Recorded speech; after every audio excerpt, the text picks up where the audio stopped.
Hevale neja, divê vîdeoyê de me ji bo we merakdarên felsefeyê lîsteyeka kitêbên felsefeyî amade kiriye û di vê vîdeoyê de em ê 25 kitêbên felsefeyî yên giring bu hêjayan ve awayekî Kurd bidin nasîn. Kitêba yekêm an jî em bêjin kitêba yekê Devleta Platon e, hûn dizanin ji alî Platon ve hatiye nivîsandin. Wittgenstein dibêje di dîroka felsefeyê ji bilî têbîniyên li ser felsefeya Platon ne tiştek e. Platon di diyalogên xwe de ji devê mamosteyê xwe Sokrates de axive û kitêba wî ya Naborî di roja me de jî mîna jêderekî giring gelek giring tê dîtin. Bi taybetî jî kesên ku pirsa gelo devletekî îdeal bi çi şeklî pekane yan jî devleta îdeal divê devletekî çawa ve dikin teqez divê vê berhemê bixwînin. Kitêba di duan jî Etika Nikomakos e ku nivîskarê kitêbî jî hûn dizanin ku Aristoteles e. Aristoteles yek ji wan otoriteyên felsefeyê ye û romanên wî bi sedê salan mîna paradigmayên felsefeyî hatine dîtin. Aristoteles vê kitêbê diyariyê Nikomakosê kurê xwe kiriye.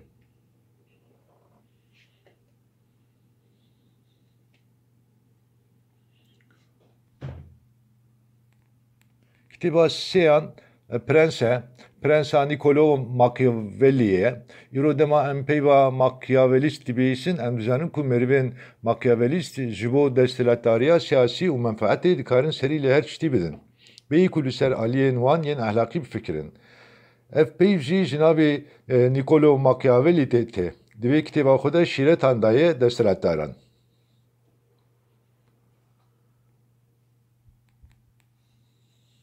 Kitêba çaran Meditasyona René Descartes di vê kitêba xwe de berfirehî li ser metafîzîkê rawistiyaye û bingeha pêşniyariya xwe a Cogito ergo sum daniye.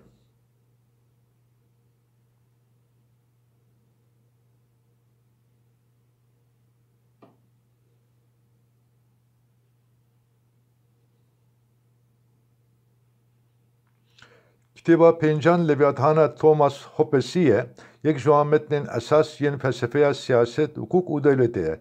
Di vê kitêbê de peyva Leviathan di wateya devleta serwer a ku xwediyê hêzeka mitlaq e û xwediyê wê erkêye de hatiye bikaranîn. Ev kitêb wekî mînakekî herî kevin ya teoriya peymana civakî tê nirxandin.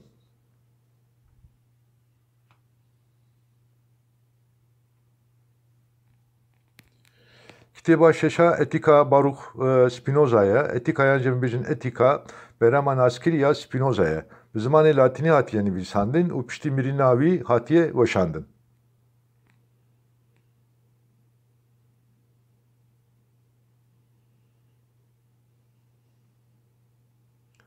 Kitêba haftan ceribînek li ser entelekta mirovî a John Locke ye.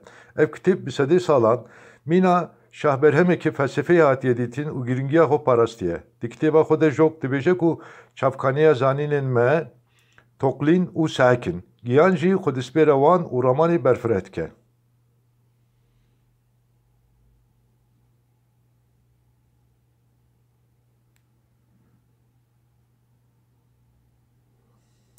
Kitêba heştan derbarê prensîpên zanîna mirovî de a George Berkeley ye. Berkeley divê berhema xwe de wiha diparêze ku bi tenê rih û îdeyên rih hene û madde jî tune. Berhema herî naskirî ya Berkeleyî ye.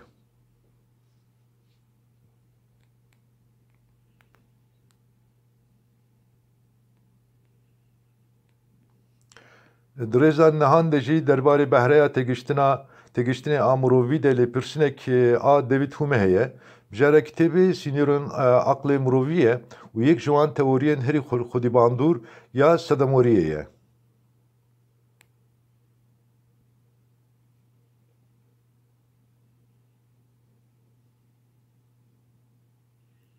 Kitêba dehan jî peymana civakî a Jean-Jacques Rousseau ye.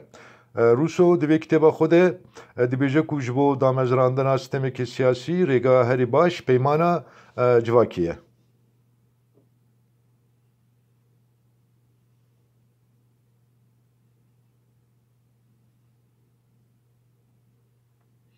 Kitêba yazdeyan rexneya aqlê xweverû a Immanuel Kant e. Kant di destpêkê de cudahiya zanîna xweverû û ampîk destnîşan dike û dibêje ku hemû zanînên me ji tecrübeyan dest pê bikin jî ev yek nayê maneyê ku çavkaniya wan tecrübe ne. bi taybetî jî li ser felsefeya David Hume'yî û prensiba sedemoriyê rawestiyaye.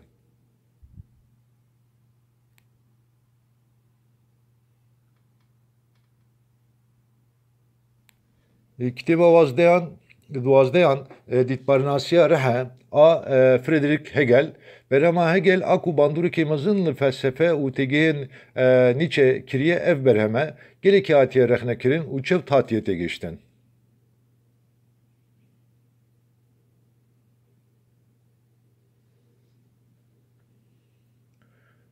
Kitêba sêzdeyan Dinya mîna dawxwaz û tesewurekî a Schopenhauer e.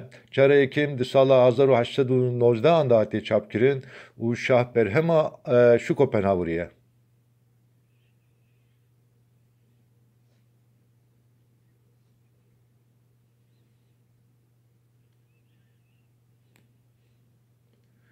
Kitêba çardehan Tirs û Lêrizên a Soren pêşengekî egzistansiyalîzmê ye, fîlozof û teologekî Danîmarkî ye.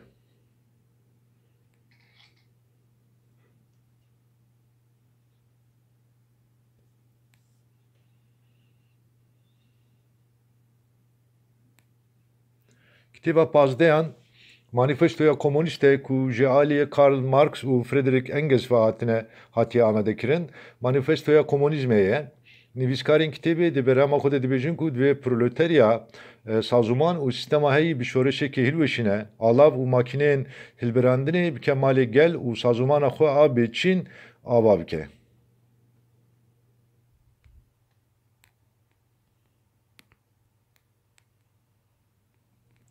Kitêba şazdeyan Kêrpareziya John Stuart Mill e.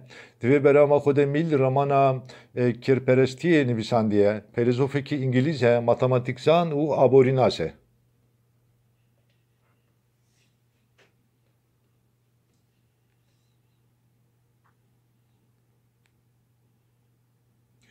Kitêba hevdeyan Zerdeşt û fermankir a Friedrich Nietzsche ye. Filozofê dahî divê berhema xwe de felsefeya xwe û nêrîna xwe ya jor mirovî raberkiriye.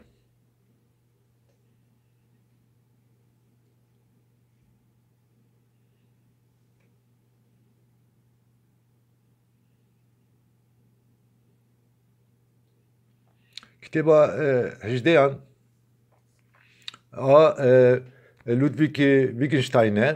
Wittgenstein filozofekî Avusturyayî ye û ev berhema wî beriya mirinavî hatiye çapkirin. Kitêb ji pêşniyarî û jêrpêşniyariyên li ser mijarên dinya, rastaqînî, zanist, etîk, mantık, din, mistisizm, felsefe, ziman û ramanê pêk tê.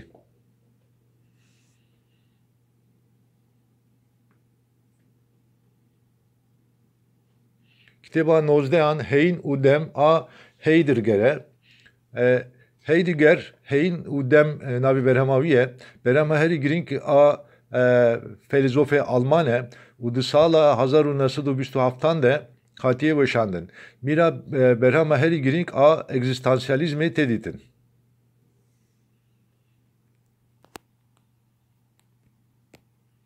Berhema bîstan hebûn û tunetî a Jean-Paul Sartre ye.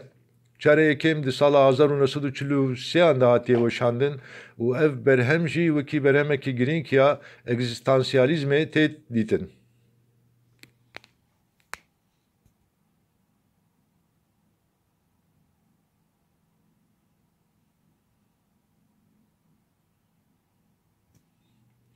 Kitêba bîst û yekê civaka vekirî û dijminên wê a Popper e. Karl Popper yek ji wan berhemên herî xwedîbandur ya sed sala bîstan e û di kitêbê de felsefeya Platon, Hegel, Marx hatine rexnekirin.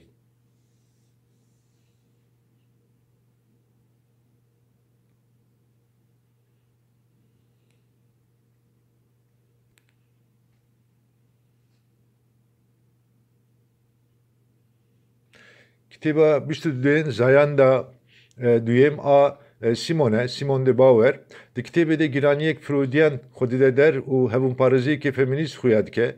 Wekî prensîbekî Simone ji wiha bawer dike ku hebûnatî beriya cewherê tê û xwe digihîne ramana meriv jin nayê dinyayê dibe jin.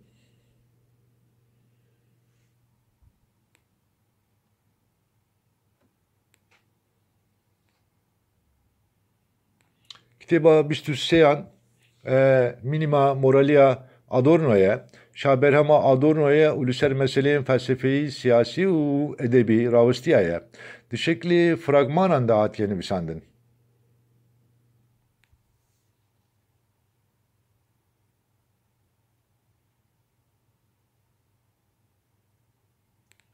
Kitêba 24 Hevok û Tişt a Foucault'ye. Foucault em bêjin di sala 1966 de hatiye weşandin ev kitêb û xebateke mukayeseyî ye li ser ekonomî, xweza û zimannasiyê ye û Foucault bi sayabê berhema xwe hatiye nasîn.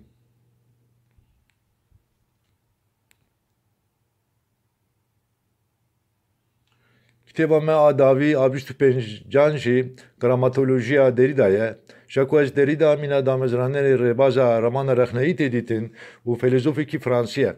Ev berhema wî jî wekî berhemekê felsefeyî a girîng tê nirxandin.